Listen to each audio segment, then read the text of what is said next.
ભાષા મારી ગુજરાતી આ શ્રેણી અંતર્ગત આજે હું કેટલાક એવા શબ્દો તમને આપું છું જેનો ઉચ્ચાર આપણે સાચી રીતે કરતા નથી.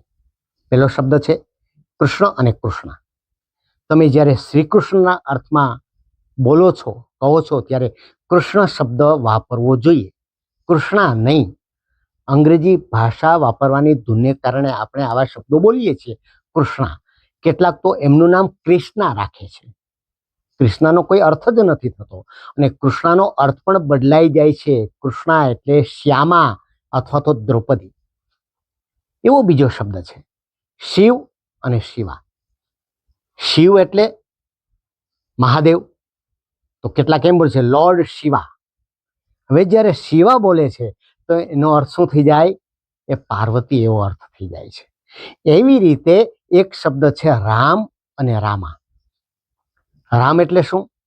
તો કે શ્રી રામ. અને રામા એટલે સુંદર સ્ત્રી અથવા પ્રિયતમા. હવે તમે જ વિચારો, જ્યારે કોઈ માળા કરતું હોય ત્યારે કેવી રીતે માળા કરાય? તો કે શ્રી રામ અથવા રામ રામ રામ. એને બદલે રામા રામા રામા કરે તો શું થાય? કોણ પ્રસન્ન થાય? સમજી ગયા ને? મારે વધારે કહેવાની જરૂર નથી.